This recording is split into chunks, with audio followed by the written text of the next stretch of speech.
I think you're going to see some kind of movement in the market anyway because, listen, when banks start to fold up and people go there and knock on the door and they're closed, right? People's money is now gone, right? That's scary stuff.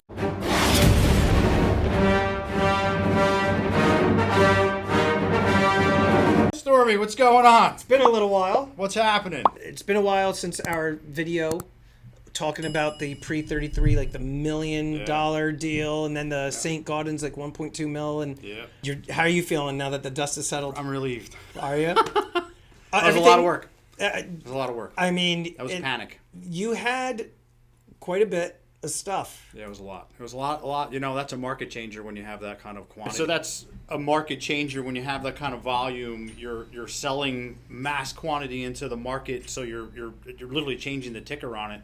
You're flooding the market per se. And then we did the opposite, right? So we went out and extracted a bunch of St. Gaudens out of the market. So we changed, everybody that was willing to sell sold to us because we needed a huge quantity. So yeah, it was stressful.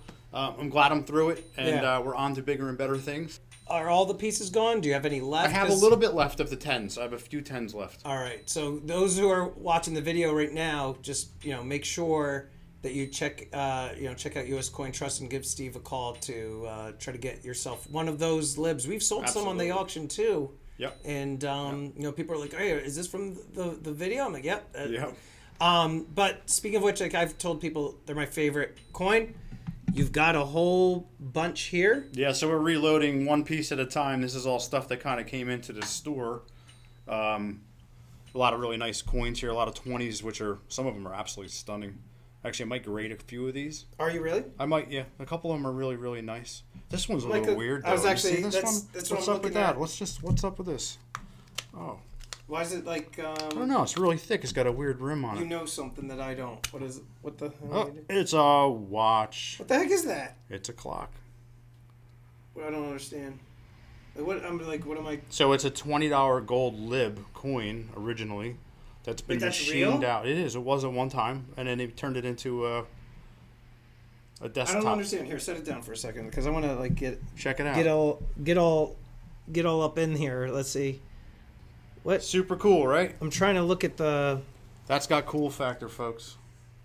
I'm trying to see what is the name Vacheron and Constantine. So it's actually a manufacturer that makes these watches. If you go online, you can find them. Yeah. They're very high end. Yeah. They bring a really nice premium. So this is a company. It is a company. Yeah, that actually makes them. It does take a $20 gold lib, and they machine it all out, and they put all the internals into it and turn it into a clock. That is crazy. Yeah, 18 karat gold inside the 22 karat gold coin. And so this is is this supposed to be just like a display piece, like on a desk? Yeah. Or whatever? Yeah. It's a super cool wow factor coin. Are you gonna? I'm tempted to keep it. I was gonna say, are you gonna get? Well, you don't really, take much for yourself. No, not normally. I do have a Steve box, but yeah, I think this. I mean, this is so unique. When did you get this piece? We just got it yesterday. Yeah, it just came in over the counter yesterday afternoon, so I haven't even owned it 24 hours yet. I mean, what does something like that even go for? There's a few for sale for the little under 7,000. What? Very cool. 7,000? Yep. So, is this? I wouldn't even know how. Like, if you wanted to change the battery or whatever, you got to take it to like a jeweler. Oh, it's a winder. Okay. Yep, wow. So no batteries required, which is kind of cool in my opinion. And so somebody handed it to you, and you noticed just by the weight of it. Well, actually, it's exactly the same weight as a Gold Eagle, so no, I didn't. Oh. It's 1.1 troy ounces. So what made you realize that this was actually... You know what? I saw the rim, and it was a little too clean. Look at the face. It looks like it's mid-state 65. It does. Well, when you took this out and were just now and showing it to me... If you look at the rim, it's real thick. And then look at the reading on the edge. That was a big giveaway to me. You see how fine it is? Yes. That's not normal for a 20 lib. It's usually chunkier? Yeah. Here's her. And it's look how much thicker it is. Right. So, right away we could tell something's weird about this. So $7K just about for that watch. That's what they're for sale for, yeah. Can like a jeweler attach a strap to it and then you actually... If it were the watch version, there is 2 versions of it. Okay. So this is the desktop they call it. If it were the watch, they sell for about $15,000 to $16,000. So can I convert it? I don't know. I don't think that I would. Right. But I think it could be converted. Yeah. What's holding you back from actually keeping it for yourself? The fact that it's got a $7,000 price tag. Yeah, partly. Yeah. Partly. So that is cool. And you've never seen something like that before? No, that's the first one I've seen. Okay. I've heard of them before. I knew they existed, but that's the first one I've seen and got a chance to buy. So let me ask you, since we are on the subject of gold, I like to talk to you about the markets and everything like that. And we had some big news. This just yesterday, Friday. Yeah, it with feels the banks, like, right? Right. Silicon Valley Bank. Yeah. Closed. I think I read somewhere that the 16th largest bank. Yeah, that made some ripples. And, we saw that, gold was heading downward. It was like low 18s.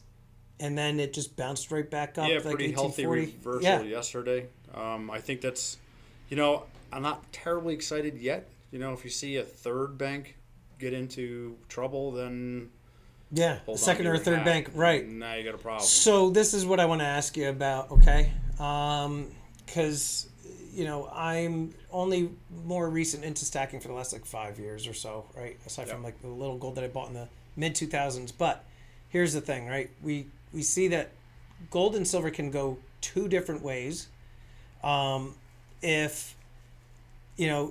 If another bank closes, let's say, like you were saying, if another bank closes, hold on to your hats, right? Because you will see people flooding. Well, then you almost have to think, right, the domino effect. Yes, right. And so silver and gold, will you see the prices go up in that? I think you're going to see some kind of movement in the market anyway because, listen, when banks start to fold up and people go there and knock on the door and they're closed, right? People's money is now gone. Right. That's scary stuff. Right. Now it's reminiscent of 1929 stock market. Right.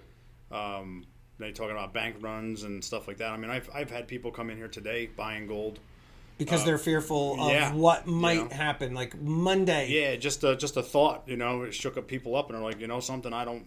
I've gotten text today. Hey, I got some cash around. What should I do with it? Right.